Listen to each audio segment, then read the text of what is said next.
అందరికీ నమస్కారం. శ్రీమద్ భగవద్గీత ఆధ్యాత్మిక రహస్యాల శీర్షికలో శ్రీ త్రినాథ్ గారు ధారావాహిక ప్రసంగం చేస్తున్నారు. వారి ధారావాహిక ప్రసంగంలో ఈరోజు 222వ ప్రసంగం చేస్తున్నారు. శ్రీ త్రినాథ్ గారికి స్వాగతం. శ్రీమద్ భగవద్గీత ఆధ్యాత్మిక రహస్యాలు ఈ అద్భుతమైనటువంటి అద్వితీయమైనటువంటి కార్యక్రమాన్ని వీక్షిస్తున్నటువంటి గీతా ప్రేమికులు, పరమాత్మ ప్రేమికులు, భగవంతుని ప్రేమికులు అందరికీ కూడా నమస్సుమాంజలి అండి. స్వాగతం, సుస్వాగతం. మనం ప్రతి ఎపిసోడ్ ముందు ఒక ముఖ్యమైన విషయాన్ని మనం చర్చించుకుంటున్నామండి. ఏమిటంటే ఆ ముఖ్యమైన విషయము ధార్మికత మరియు ఆధ్యాత్మికత, రిలీజియన్ అండ్ స్పిరిచువాలిటీ. అర్థమైందండి? రిలీజియన్ అంటే ధర్మము, ధార్మికము, మరియు ఆధ్యాత్మికత అంటే స్పిరిచువాలిటీ. ఈ రెండింటి మధ్య ఉన్నటువంటి భేదాన్ని మనం అర్థం చేసుకుంటున్నాము. దాన్ని బట్టి మనకు ఏమర్థమవుతుందంటే ధార్మికం అనేది ఒక ధర్మానికి మాత్రమే చెందినది. పెట్టుకోండి, ఒక్క ధర్మానికి మాత్రమే చెందినది. మనం ఒక హిందూ ధర్మ గ్రంథం అంటున్నాం భగవద్గీతని. హిందూ ధర్మ గ్రంథము మాత్రమే అని ఎవరైతే భావిస్తున్నారో వారు విశ్వాత్మలందరికీ తండ్రి ఒక్కడే అని భగవద్గీతలో కుండ బద్దలు కొట్టినట్టు చెప్పిన విషయాన్ని తిరస్కరిస్తారు. 137 శ్లోకాల్లో జగత్తు, విశ్వము, లోకము, సర్వము, ఈహ అన్నటువంటి విషయాల్ని ఉన్నప్పటికీ కూడా, కరాఖండిగా ఉన్నప్పటికీ కూడా దానిని యాక్సెప్ట్ చెయ్యరు.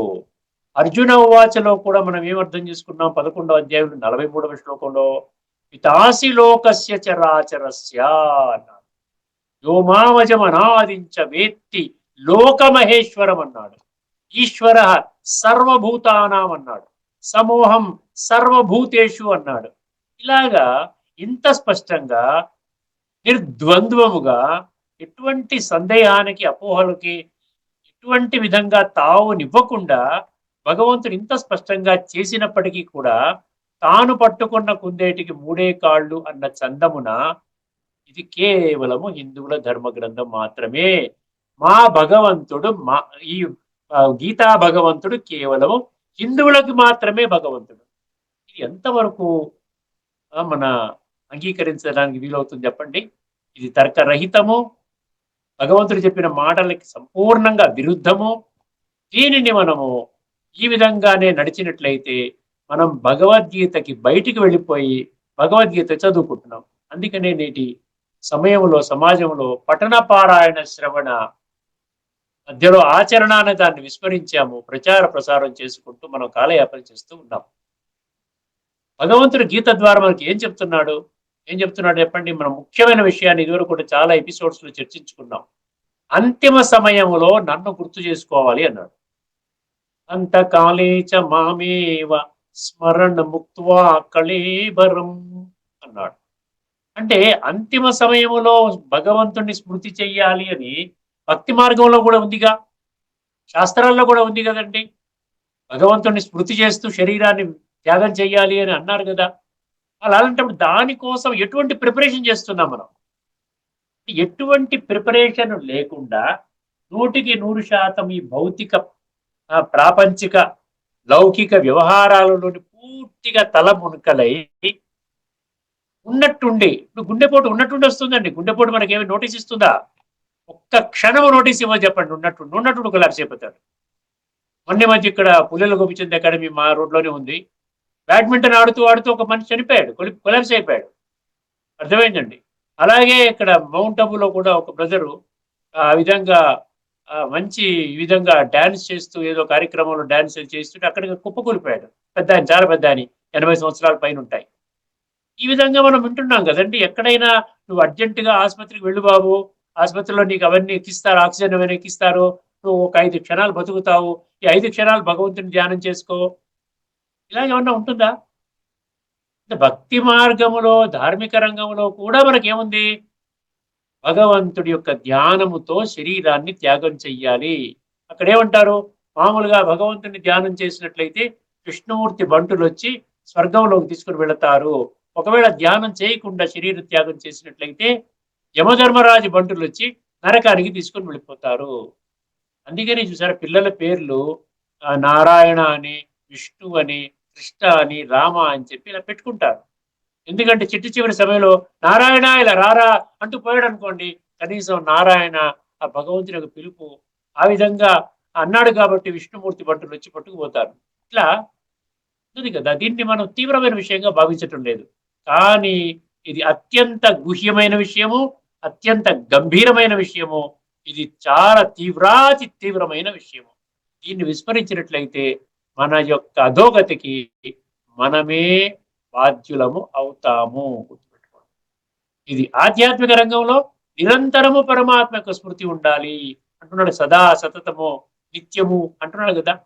సో ఆ కోమలో ఆత్మ అనుభవం ద్వారానే అది నిరంతరము సాధ్యమవుతుంది. కానీ భక్తి కోణములో నిరంతరము పూజలు పునస్కారాలు, యజ్ఞాలు యాగాలు, జపాలు తపాలు, వ్రతాలు నోములు, తీర్థయాత్రలు నిరంతరము జరగవండి. చనిపోయేంత వరకు కూడా మన తీర్థయాత్రలో ఉంటామా? చనిపోయేంత వరకు అర్చనలు అభిషేకాలు చేసుకుంటూ కూర్చుంటామా? చనిపోయేంత వరకు గుడులు గోపురాలకు వెళ్ళిపోయి అక్కడే ఉంటామా? తర్కరహితంగా మనం అర్థం చేసుకుంటే ఏమి చేయలేమండి. మన జీవితాన్ని మనమే పూర్తిగా సమూలంగా భ్రష్టు పట్టించుకున్న వారం అవుతాం. దానికి భగవంతుడు ఏ విధంగానూ కారణం కాడు. గుర్తుపెట్టుకోండి. ఏదైనా తీవ్రమైన కష్టము నష్టం వచ్చినప్పుడు హే భగవంతుడా అంటావు. అందుకనే చూసారు, దుఃఖమే సిమిరన్ సబుకరి అంటాడు. దుఃఖంలో ప్రతి ఒక్కరు గుర్తు చేసుకుంటారు, సుఖమే నా కరే. ఆ విధంగా సుఖములో ఉన్నప్పుడు భగవంతుని అంత తీవ్రంగా గుర్తు చేసుకోడు. ఎవరైతే సుఖములో కూడా గుర్తు చేసుకుంటాడో వాడికి దుఃఖాలు ఎందుకు వస్తాయి? ఇది కబీర్ దాస్ దోహా అని చెప్తారు. అర్థమైంది? అంటే ఎల్లవేళలా కూడా నువ్వు గుర్తు చేసుకుంటే నీకు దుఃఖాలు ఇవ్వాల్సిన పని వచ్చింది భగవంతుడికి అంటే ఒక లాజికల్ గా. ఎందుకంటే తీవ్రమైన దుఃఖంలో ఉన్నప్పుడే భగవంతుడా నన్ను రక్షించు. అందువల్ల ఆలోచించండి. కొన్ని కొన్ని ఆలోచనలు మీ ముందు పెట్టడం జరుగుతుంది. కానీ భగవంతుడు అంటాడు, నన్ను నిరంతరము మన్మనాభవ, నన్ను ఆ విధంగా నీ మనసు ద్వారా నన్ను స్మృతి చెయ్యాలి అంటాడు. మరొక విషయాన్ని మీ దృష్టికి తీసుకుని వస్తానండి. ఇప్పుడు సర్వులకి సద్గతి దాత ఒక భగవంతుడు అని చెప్పి శాస్త్రాలు కూడా చెప్తున్నాయి. ధార్మికం కూడా అర్థం చేసుకుందాం. సర్వులకి సద్గతి దాత, గతి సద్గతి అంటారు, ముక్తి జీవన్ముక్తి అంటారు. ముక్తి కావలసిన వాళ్ళకి ముక్తి, జీవన్ముక్తి అంటే స్వర్గంలోకి వెళ్ళి మళ్ళీ ఈ శరీరాన్ని తీసుకొని మనం మంచిగా దైవీ సంస్కారాలతో సత్య త్రేతాయుగాల్లో జీవనం కొనసాగించాలి, మళ్ళీ ప్రయాణం చేయాలి, సంస్కారం చేసుకోవాలి అనుకున్న వాళ్ళకి జీవన్ముక్తి. ఈ ముక్తి జీవన్ముక్తికి భగవంతుడు ఒక్కరే అని మనం ఆ విధంగా మనకు చెప్తున్నప్పుడు ధార్మిక రంగంలో ఆ ఒక్కరి గురించి అర్థం చేసుకోవడానికి ఎందువల్ల ప్రయత్నం చేయటం లేదు. అంటే మనం రెండు విధాలుగా ఆలోచించకూడదండి.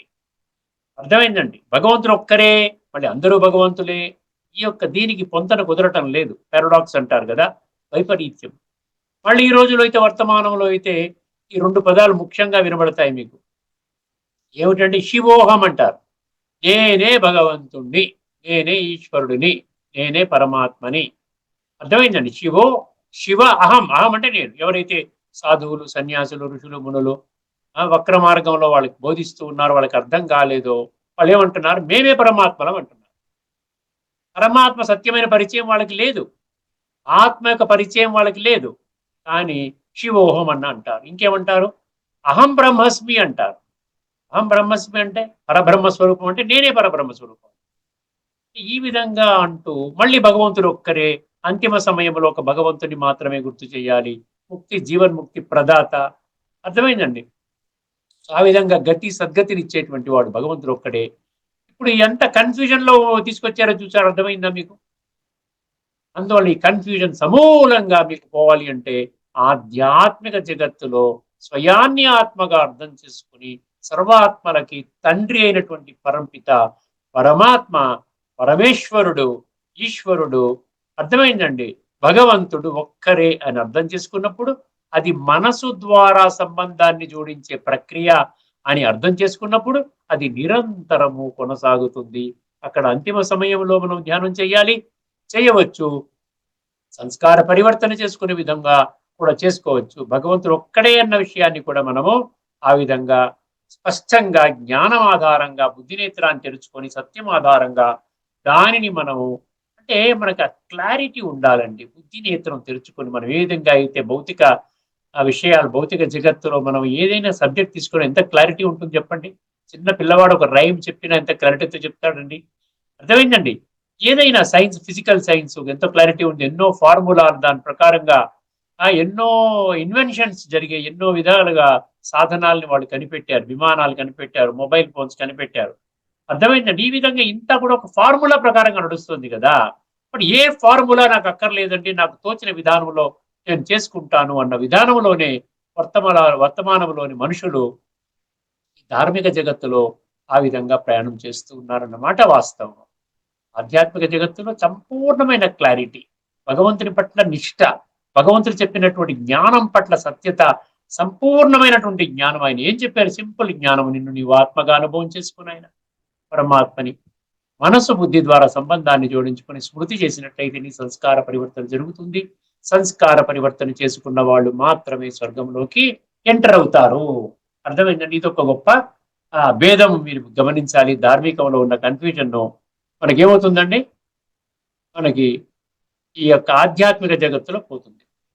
16వ అధ్యాయంలోని 2వ శ్లోకంలో ఒక పదం ఉంటుందండి. 26 దివ్య గుణాల యొక్క వర్ణన ఉంటుంది అందులో 2వ శ్లోకం అహింస, సత్యం, అక్రోధ, త్యాగ, శాంతి, అపైశునం అంటాడు. ఇది నిజంగా చాలా ముఖ్యమైనటువంటి గుణం అండి. అపైశునం అంటే ఇప్పుడు ఎందుకంటే ఈ రోజులో మనం సగటు మనిషి ఏం చేస్తున్నాడంటే ప్రపంచాన్ని చూస్తున్నాడు, స్వయాన్ని చూసుకోవడం లేదు. ఏమండి, పోలీస్ వ్యవస్థ బాగులేదు, పొలిటికల్ వ్యవస్థ చాలా కరప్ట్ అయిపోయింది, లేకుండా సమాజంలో అంతా కూడా లోభ ప్రవృత్తి ఎక్కువైపోయింది, మోసాలు ఎక్కువైపోయి లంచగొండితనం బాగా పెరిగిపోయిందండి. ఈ యొక్క ధార్మిక శాస్త్రాలు ఇవన్నిటిని కూడా ఎవరు పాటించటం లేదు, ఏదో మొక్కుబడిగా పూజలు చేసుకుంటున్నారు. ఇట్లా ప్రతి ఒక్కరూ కూడా ఏం చేస్తున్నారంటే అవతల వారిని మాత్రమే పాయింట్అవుట్ చేస్తున్నారు, వ్యవస్థల్ని పాయింట్అవుట్ చేస్తున్నారు, వ్యక్తుల్ని పాయింట్అవుట్ చేస్తున్నారు, గొప్ప గొప్ప వాళ్ళందరినీ పాయింట్అవుట్ చేస్తున్నారు. వీరు మారట్లేదు, వీరు మారట్లేదు, వారు మారట్లేదు, ప్రపంచం అంతా కుళ్ళిపోయింది కాబట్టి నేను కూడా కుళ్ళిపోతాను. ఆలోచించండి ఒక్కసారి. ఇప్పుడు భగవంతుడు అపైశూనం అన్న ఒక్క పదాన్ని పెట్టి మన నిశ్చింతా చక్రవర్తులుగా చేసేస్తున్నాడండి. ఆయన ఏమంటున్నాడు? అపైశునం అంటే ప్రతి ఒక్కరిలో ఉన్నటువంటి దివ్యత్వాన్ని చూడాలి, దివ్య గుణాలనే చూడాలి, ఎవరిలోనూ అవగుణాలు చూడకూడదు. అర్థమైందని ఎంత నిశ్చింతగా చేశాడు చూసారా. మిగతావన్నీ నేను చూసుకుంటాను, మీకెందుకు? మీరు చేయవలసిందల్లా స్వయాన్ని పరిశీలించుకోండి. ఇప్పుడు సమయము లేదు, అంతిమ సమయం, సంక్లిష్ట సమయము, క్రిటికల్ మూమెంట్స్ లో ఉన్నారు. నాకు తెలిసిన విషయం మీకు చెప్తున్నాను. తర్వాత మీరు ఎంత పశ్చాత్తాపడినా మీ యొక్క జీవితాన్ని మార్చుకోలేరు. ఇది సువర్ణ అవకాశము, ఇప్పుడు లేకున్నా మరెప్పుడు లేదు. అర్థమైందండి? ఎంత చక్కటి జ్ఞానం చెప్తున్నాడు చూసారా. సో అందుకని అపైశూనం అన్న ఒక్క పదాన్ని మనం కానీ జీవితంలో ధారణ చేసినట్లయితే అప్పుడు ఏం చేస్తామంటే ఫోకస్ అంతా నా మీదనే ఉంటుంది. మిగతాది భగవంతుడు చూసుకుంటాడు. నాకేం తండ్రి కదా, తండ్రి మిగతా బిడ్డలంతా సరిగ్గా లేదు, పొలిటికల్ గా ఉన్న వ్యవస్థ బాగోలేదు, వీళ్ళు బాగోలేదు, వాళ్ళు బాగోలేదు, వీళ్ళు బాగోలేదు. అంటే మన జీవితం ఇప్పటికే చాలా ఎండింగ్కి వచ్చేసాం. పరమాత్మ యొక్క ఉనికి కనిపెట్టేటువంటి స్టేజ్ లో మనం ఇంకా అవతల వాళ్ళ యొక్క వ్యక్తిత్వాన్ని, వాళ్ళలో ఉన్నటువంటి లోటుపాట్లని చూసుకుంటూనే మనము వాళ్ళందరూ మారితే నేను మారతాను అంటే వాళ్ళు మారరు, మీరు మారరు, వాళ్ళు స్వర్గంలోకి రారు, మీరు కూడా స్వర్గంలోకి రారు. ఒక వేలు అవతల వాళ్ళ వంక చూపిస్తోంది అంటే గుర్తుపెట్టుకోండి, నీలో ఈ అవగుణం ఉంది, నీలో ఈ వికారం ఉంది, నువ్వు చాలా చెత్తవాడివి అని మనం చూపించినప్పుడు 4 వేళ్లు మనని విక్కిరిస్తున్నాయి. నాయనా నీవెంత మంచిగా ఉన్నావు, నీవేమైనా నీలో ఉన్న లోటుపాట్లు చూసుకున్నావా? నీలో ఉన్న సంస్కారాల పరివర్తన గురించి ఎప్పుడైనా ఆలోచించావా? చనిపోయే సమయంలో పరమాత్మను గుర్తు చేయాలని శాస్త్రాలు ఘోషిస్తున్నాయి కదా, దాని గురించి నువ్వేమైనా చేస్తున్నావా? మిగతా వాళ్ళు ఎవ్వరూ మారకపోయినా నువ్వు ఒక్కడు మారవచ్చు కదా. ప్రపంచం అంతా మారితేనే నువ్వు మారాలి అనే సిద్ధాంతం ఏ శాస్త్రమైనా చెప్పిందా? ఏ ప్రవచనకర్త అయినా చెప్పడం జరిగిందా? నిన్ను నీవు చూసుకోనాయనా, అందరూ నా సంతానం కదా, తండ్రిగా నా బాధ్యతని నేను చేయనివ్వు, నన్ను చేయనివ్వు నాయనా. తండ్రి బాధ్యత నువ్వెందుకు తీసుకుంటున్నావు? అర్థమైందండి? భగవంతుడి ఆలోచన ఇట్లా ఉంటాయి. అందుకనే ఆధ్యాత్మికత మనకేం చెప్తుందంటే ఆత్మ యొక్క ఉనికిని, ఆత్మ యొక్క ఉనికి అంటే అస్తిత్వాన్ని కనిపెట్టండి అన్నారు. ఆధ్యాత్మికంలో ఇప్పుడు ఏం చేయాలంటే అందరిలో గుణాలు చూడాలని చెప్పుకున్నాం కదండి. ఇప్పుడు మామూలుగా మనకు మహాత్మా గాంధీ గారు ఒక మూడు కోతుల బొమ్మను చూపిస్తారు. మహాత్మా గాంధీ గారు చెప్పారు అని చెప్తారు. ఏమిటంటే అది hear no evil, see no evil, talk no evil.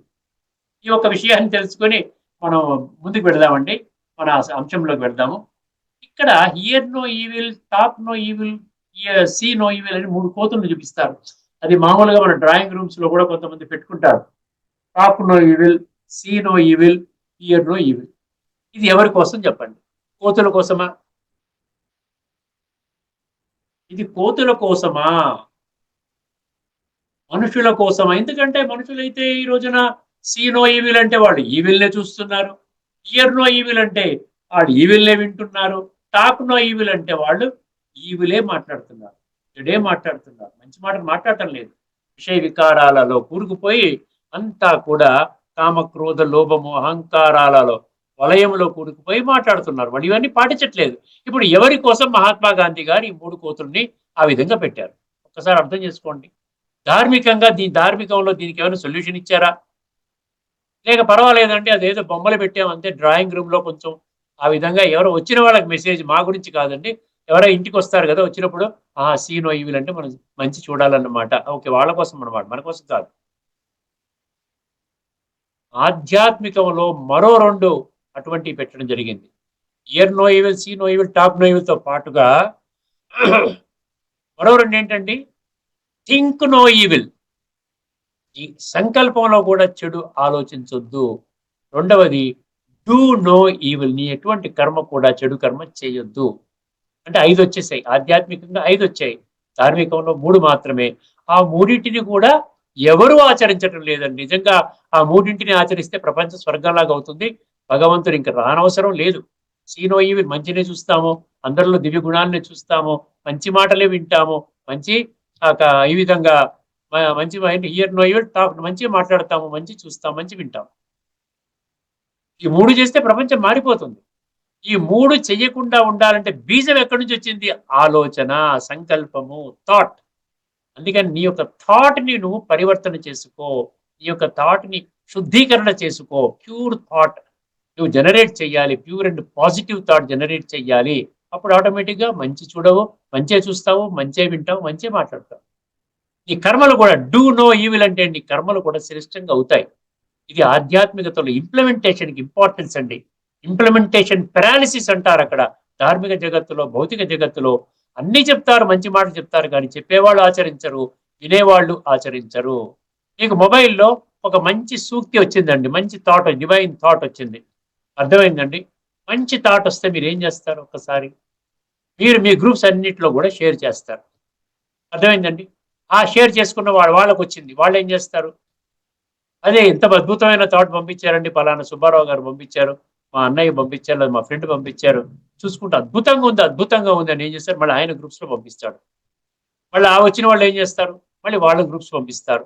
So ఈ విధంగా అన్ని గ్రూప్స్ లోకి వెళ్ళిపోయి ప్రపంచం మొత్తం మీద అందరికీ, అందరి మొబైల్లో, ఎవరి దగ్గర అయితే మొబైల్ ఉందో అందరి మొబైల్లో ఈ సూక్తి వెళ్ళిపోయింది. ఇప్పుడు ప్రశ్న ఏముదయిస్తుంది? ఈ సూక్తులన్నీ పంపకానికేనా, షేరింగ్కేనా, లేక ఇంకా దేనికైనా ఉన్నదా? ఆచరణకి ఏమైనా ఉన్నదా ప్రాధాన్యత అంటే? అర్థమైందండి? దానివల్ల ఉపయోగం లేదండి. అందుకనే ఆధ్యాత్మికత మనకి ఏం చెప్తుందంటే నీవు ఆచరించి షేర్ చేయి. అందులో ఉన్న సూక్తిని నువ్వు తీసుకో, అర్థమైందండి? అందులో ఉన్న సూక్తిని తీసుకొని నీ జీవితానికి అప్లై చేసుకుని నీకు చాలా అద్భుతం అనిపిస్తే, బ్రహ్మాండమైనటువంటి థాట్ అండి, నేను ఎంత అనుభవం చేస్తున్నాను, ఈ యొక్క జస్ట్ సింగిల్ థాట్ నా జీవితాన్నే మార్చేసింది, అర్థమైందండి? అప్పుడు ఏం చేయాలి? ఇతరులకి నువ్వు పంపిణీ చేయాలి, అర్థమైందండి? ఇదనమాట విషయం. అందువలన ఇప్పుడు ఒకసారి అండర్స్టాండ్ చేసుకోండి. ధార్మికంలో ఉన్నప్పుడు ఓన్లీ షేరింగే ఉంటుంది, ఆధ్యాత్మికంలో ఉన్నప్పుడు షేరింగ్ ఒకటే కాదు, అప్లికేషన్ దానికి ముఖ్యమైనటువంటి అత్యంత ప్రాధాన్యతని ఇవ్వడం జరుగుతుంది. ఇక్కడితో మనం ఈ విషయాన్ని ఆపేద్దామండి. ఇప్పుడు మన ముఖ్యమైన విషయమైనటువంటి భగవంతుడు నిస్వార్థ కర్మ, నిష్కామ సేవాధారి. నేను శరీరాన్ని ధరిస్తాను, వస్తాను. నేను ఆత్మలందరూ కూడా రాంగ్ డైరెక్షన్ లో పడుతున్నారు.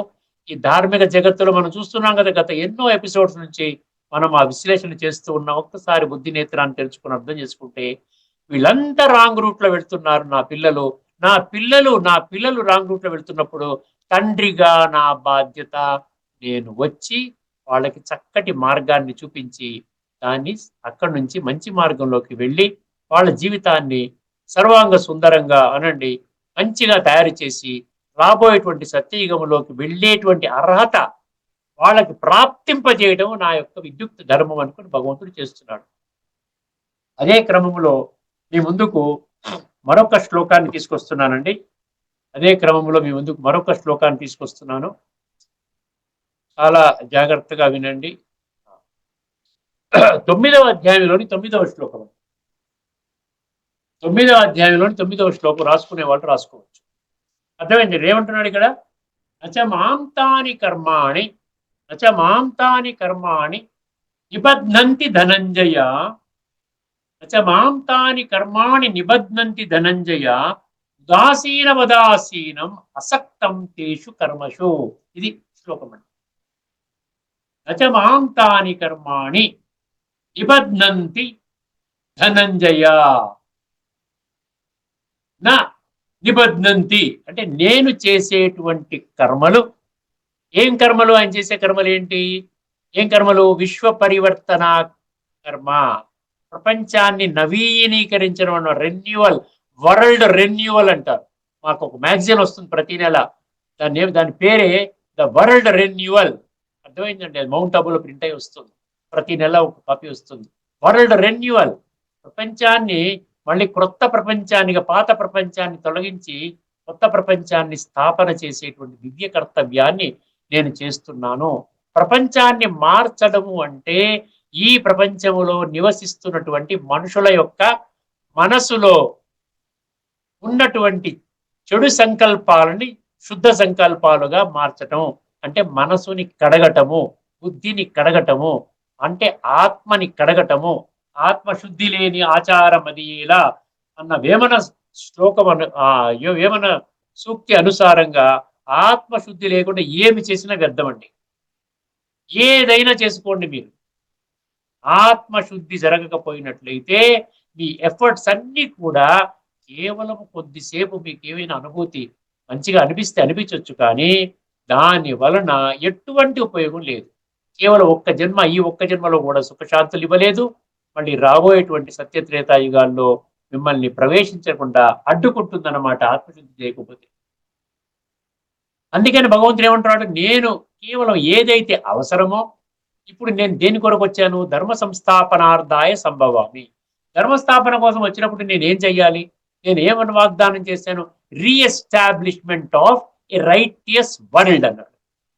ఉండిపోయిన ప్రపంచాన్ని మళ్ళీ కొత్త ప్రపంచాన్ని సృష్టించడం లేదైనా. ఈ ప్రపంచంలో ఉన్నటువంటి మనుషుల యొక్క మనసులని అంటే ఆత్మని కడుగుతున్నాడు. ఆత్మశుద్ధి అంటే అదన్నమాట. మనం ఏ విధంగా అయితే ప్రతినిత్యము శరీరాన్ని స్నానం అనే పేరు మీద శుద్ధి చేసుకుంటున్నామో, అదే విధంగా ఆత్మని కూడా ప్రతి నిత్యము కడిగేటువంటి ఒక ప్రక్రియని భగవంతుడు పెట్టాడు. అర్థమైందండి? ఎందుకని నచమాంతాని కర్మాణి నిబధ్నంతి ధనంజయ అంటే ఈ కర్మలు, నేను చేసే ఈ కర్మలు నన్ను బంధించవు. నేను బంధనములోకి రాను. నా సొంత దేయము లేదు నాకు. నేను మీకులాగా జనన మరణ చక్రములోకి రాను. నేను కేవలం నా విద్యుక్త ధర్మాన్ని నిర్వహించడం కొరకు నేను ఒక సాధారణ మనిషిని, సాకారములో ఉన్నటువంటి సాకార ప్రపంచంలో ఉన్న ఒక మనిషి శరీరాన్ని అధిరోహించి మానుష్యం తనుమాశ్రితం అన్నాడు 9వ అధ్యాయం 11వ శ్లోకం మీ దృష్టికి అనేక మార్లు తీసుకొని రావడం జరిగింది. ఆ విధంగా నేను చెప్పవలసిన సందేశాన్ని ఇచ్చేసేసి వెళ్ళిపోతాను. అర్థమైందండి? మాంతాని కర్మాణి నిబధ్నంతి నా నిబధ్నంతి ఏ ధనంజయ అన్నాడు. ధనం అంటే ఏమనుకుంటున్నారు కదా, ధనంజయ ఎందుకు పెట్టాడు? ఒక్కొక్క శ్లోకంలో అర్జునుడు వేరే వేరే పేర్లు పెడుతున్నాడు చూసారా. ఇక్కడ ధనంజయ అంటే అర్థం ఏంటండి? జ్ఞాన ధనాన్ని దానికి అత్యంత ప్రాధాన్యతనిచ్చేటువంటి అర్జునుడు, అయ్యే నా బిడ్డ నువ్వు చాలా గొప్పవాడివి, ఈ స్థూల ధనం అక్కర్లేదు, అర్థమైంది, మట్టి రాయి బంగారం సమానంగా చూస్తాడని చెప్పేసి మన 2-3 శ్లోకాల్లో ఉంది. అర్థమైందండి. ఆ విధంగా ధనాన్ని, జ్ఞానధనం అంటే ఆధ్యాత్మిక జ్ఞాన ధనము, ఆత్మ జ్ఞానం, పరమాత్మ జ్ఞానం, సృష్టి చక్ర జ్ఞానం, దీనికి అత్యంత ప్రాధాన్యతనిచ్చి దానిని జీవితంలో అప్లై చేసుకొని జీవితాన్ని ఉద్ధరించుకునేవాడా జీవితాన్ని ఉద్ధరించుకునేవాడా అని అర్థం అండి. అర్థమైంది. అందుకని ధనంజయ అన్నాడు. ఏమన్నాడండి? నచ్చ మాం తాని కర్మాణి సారీ నచ మాం తాని కర్మాణి, అర్థమైందండి, నిబధ్నంతి ధనంజయ అండి, నన్ను బంధించదు నాయన. నేను చేసే కర్మలు ఒక సగటు మనిషి చేసే కర్మలు కాదు.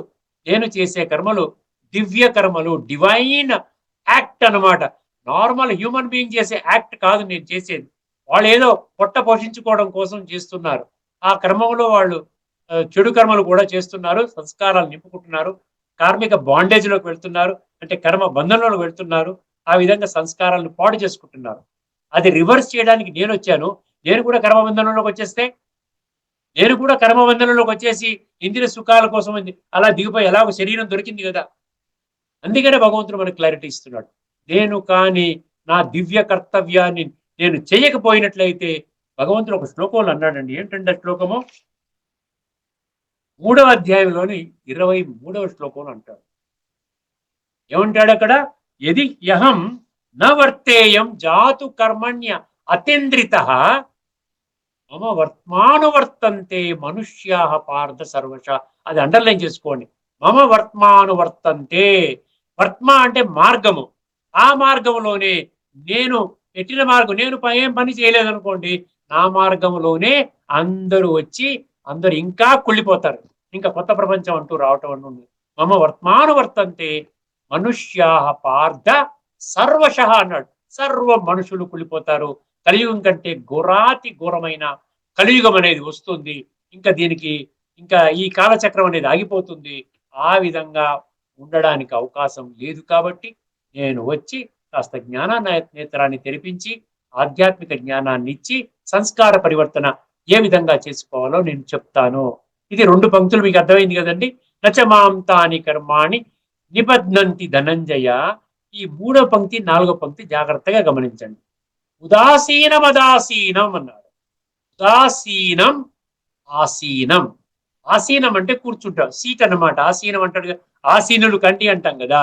సో ఆ విధంగా కూర్చుని నిదానంగా కూర్చొని ఉదాసీన వైఖరి. ఉదాసీన వైఖరి అంటే ఇండిఫరెంట్ యాటిట్యూడ్, న్యూట్రల్ యాటిట్యూడ్ అన్నమాట. ఏమి అసలు తనకి ఒక 0.0001% కూడా అక్కడ తన ఆత్మని ప్రభావితం చెయ్యదు. ఉదాసీనం ఆసీనం. ఆ విధంగా కూర్చొని నా యొక్క విద్యుక్త కర్మని, ఈ విధంగా సంస్కార పరివర్తన కర్మని, సృష్టి పరివర్తన కర్మని, ఎందుకంటే రేపు రాబోయేటువంటి సత్యయుగములో నేను తయారు చేస్తున్నాను అంటే అందులో జీవించడానికి యోగ్యులైనటువంటి మనుషులు ఉండాలా అక్కర్లేదా చెప్పండి. కుళ్ళిపోయిన తమో ప్రధాన సంస్కారాలతో ఉన్నటువంటి వాళ్ళు అక్కడ జన్మ తీసుకుంటే అది స్వర్గం అంటారా చెప్పండి? సత్యయుగం అంటారా? అసత్యముతో కూడుకున్న మనుషులు ఆ విధంగా ఉన్నట్లయితే సత్యం అని అనొచ్చు, అది సత్యయుగం అంటారా? అందుకని భగవంతుడు అంటున్నాడు, నేను చేసే పని నాకు ఏమాత్రము అంటదు. ఉదాసీన వైఖరితో, న్యూట్రల్ గా, ఇండిఫరెంట్ గా నేను నా దివ్య కర్తవ్యాన్ని, ఈ విధంగా ఆధ్యాత్మిక జ్ఞానాన్ని నా యొక్క పుత్రులైన బిడ్డలైనటువంటి నా 850 కోట్ల మనుషులకి ఈ యొక్క రాజయోగం అనే ప్రక్రియ, ఈ యొక్క జ్ఞానము ఇచ్చి సంస్కార పరివర్తన చేస్తాను. అంతే తప్ప ఉదాసీనమదాసీనం ఉదాసీనవత్ ఆసీనం. అర్థమైందండి. అసక్తం తేషు కర్మషు. అసక్తం అంటే ఆసక్తి రహితముగా నేను చేసే, తేషు అంటే అటువంటి కర్మలు, అంటే ఈ యొక్క సృష్టి పరివర్తన కర్మని, తేషు కర్మషు అటువంటి కర్మలని నేను ఆసక్తి రహితముగా, ఇండిఫరెంట్ గా, ఉదాసీన వైఖరిగా, నాకేమాత్రమే నా మీద ప్రభావం లేకుండా నేను కేవలము నా పిల్లల్ని ఉద్ధరించడం కోసమే నేను ఈ కర్మను వర్తమానంలో చేస్తున్నాను. అందుకనే భగవంతుడి కర్మ నిష్కామ కర్మ. భగవద్గీత పుస్తకంలో ఈ శ్లోకం గురించి ఏమి ఇవ్వడం జరిగిందో ఒక్కసారి భాష్యకారులు ఏమి రాయడం జరిగిందో ఒకసారి గమనించి ఈ ఎపిసోడ్ ని మనం సంపన్నం చేసుకుందామండి. 9వ అధ్యాయం చాలా ముఖ్యమైనదండి. రాజ విద్య రాజగుషి యోగము. రచమాం తాని కర్మ నిబద్ధంతి ధనంజయ ఉదాసీన వదాసీనం అసక్తం తేషు కర్మ. ఇది శ్లోకము. ఒక్కసారి చాలా జాగ్రత్త, చిన్న ఒకటే లైన్ ఇచ్చాడు సింపుల్ గా. ఓ అర్జున, ఈ సృష్ట్యాది కర్మల యందు ఓ అర్జున ఈ సృష్ట్యాది కర్మల యందు ఆసక్తి రహితుడనై ఉదాసీనుని వలేనున్న నన్ను ఆ కర్మలు బంధింపవు. అర్థమైందండి? కరెక్ట్ గా ఇచ్చాడు. నాకేమి కర్మ బంధనంలోకి, కార్మిక్ బాండేజ్ లోకి వచ్చి నేను నా ఆత్మ యొక్క క్వాలిటీని నేనేం పాడు చేసుకోవడానికి రావటం లేదు. ఉదాసీన వైఖరితో నా యొక్క విద్యుక్త కర్మని నిర్వహించడం కోసం నేను ఈ సృష్టి మీద అవతరించి పని చేస్తున్నాను అంటున్నాడు. ఇక్కడతో మనం ఈ చర్చను ఆపేద్దామండి, ముగించేసుకుని మరి ఒక్క కొత్త శ్లోకాన్ని మీ ముందుకు, అందులో లోతైన తత్వాన్ని మీ ముందుకి తర్వాత ఎపిసోడ్లో మనం చర్చించుకుంటున్నామండి. అంతవరకు సెలవు. అందరికీ నమస్కారము. లోకా సమస్తా సుఖినో భవంతు. ఓం శాంతి. శ్రీమద్ భగవద్గీత ఆధ్యాత్మిక రహస్యాల తత్వాన్ని సవివరంగా విశ్లేషించిన శ్రీ త్రినాథ్ గారికి ధన్యవాదాలు.